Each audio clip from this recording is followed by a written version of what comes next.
This is Suna Senman with A Course of Love, reading number 36. Starting with last paragraph of reading 35. Rejoice that there is something in this world that you will not bargain with, something that you hold sacrosanct. This is yourself. Yet the self that you hold so dear that you will never let it go is precisely what you must be willing to freely give away. This is the only self that holds the light of who you are in truth, the self that is joined with the Christ in you. To this self is the appeal put forth. Let it be heard and held within your heart. Hold it joyously alongside what already occupies your heart, the love you set aside, and the piece of yourself that you won't let go. As you learn that what you give, you will receive in truth, you will see that what abides within your heart is all that is worthy of your giving and all you would receive. Let us return now to what you would withhold and see the effects that this withholding has upon yourself and the world that seems to hold you separate. This is indeed the first and most general lesson in regard to withholding. The world does not keep you separate. You keep yourself separate from the world. This is what has made the world it is. What you withhold allows illusion to rule and truth to be locked away in a vault so impenetrable and so long secured that you have thought it forgotten. You have not realized the vault is your own heart, or that the truth is what you have chosen to keep secure and set aside here. When you believe that this is so, and that you give away, that what you give away you will receive in truth, you will throw open the doors to this safe house, and all the joy you have kept from yourself will return. A great exchange will happen as powerful winds sweep through your heart, and all the love you have denied the world will be released. It will flow in every direction, leaving not a corner of the universe untouched. In an instant the eternal will be upon you. Death will be a dream as the wind of life reunites with itself, gathers from directions that are beyond direction, and breathes life back into what has so long been locked away. After this, a gentle breeze will come, never again to leave you, as life breathes as one. Your withholding takes on many forms that nonetheless are merely effects of the self-same cause that keeps truth separate from illusion. Where truth has come, illusion is no more. Truth has no need of your protection, for truth brought to illusion shines its light into the darkness, causing it to be no more. There are but two forms of withholding: what you withhold of yourself from the world, and what you withhold for yourself from the world. A grievance is something you've chosen for yourself, a piece of a relationship separated off and held in contempt and righteousness.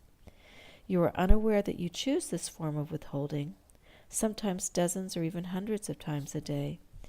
An unreturned phone call, a bit of traffic, a harsh word spoken, an unremembered errand, all can be resentments you hold to yourself and refuse to let go. By the time you begin your day, you may hold several of these in your mind, and there you build them into reasons for even further withholding. Now you have an excuse, or several excuses, for a bad day.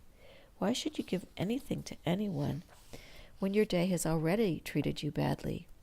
You withhold even a smile because you have chosen grievances over love.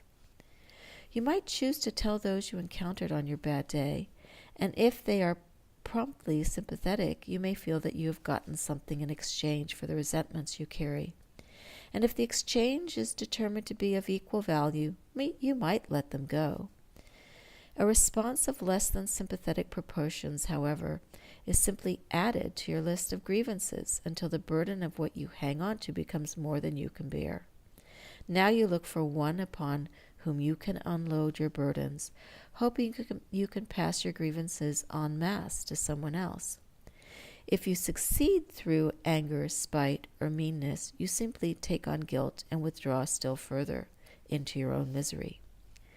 What you do not realize is that every situation is a relationship, even those as simple as unreturned phone calls and snarled traffic.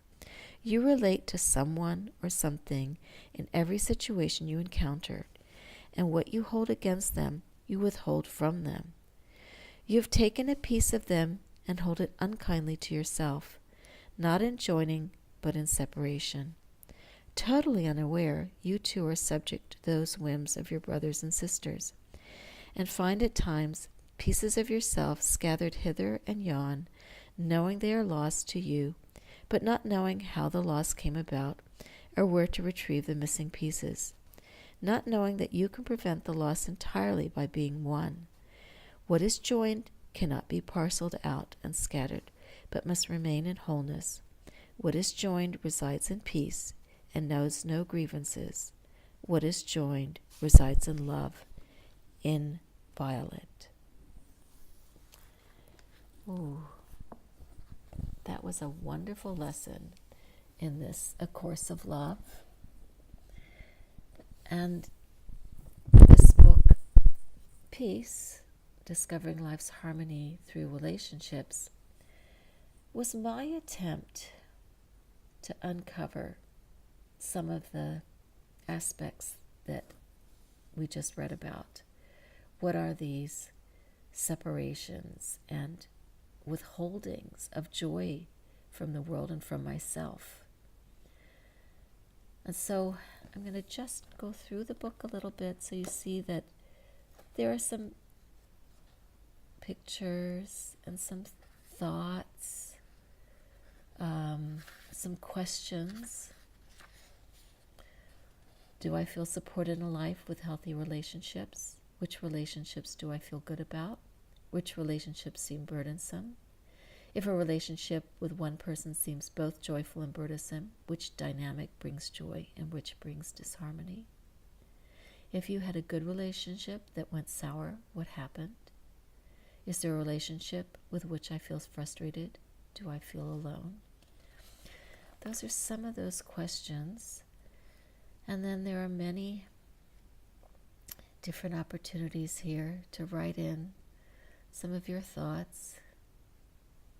What does peace mean to you? And then I go into a whole different breaking down of what is involved in peace and relationships. So this is a quick little look at this book, which is my attempt to go deeper. Here comes compassion. Fantastic compassion. Into what A Course of Love is teaching us.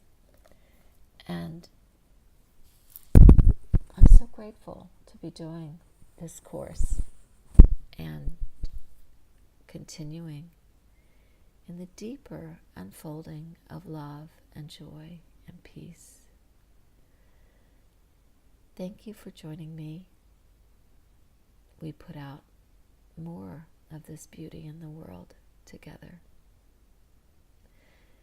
This was Lesson 36, and join me tomorrow for Lesson 37. Breathe deeply and give yourself a few minutes of just quiet and stillness and peace. Enjoy today.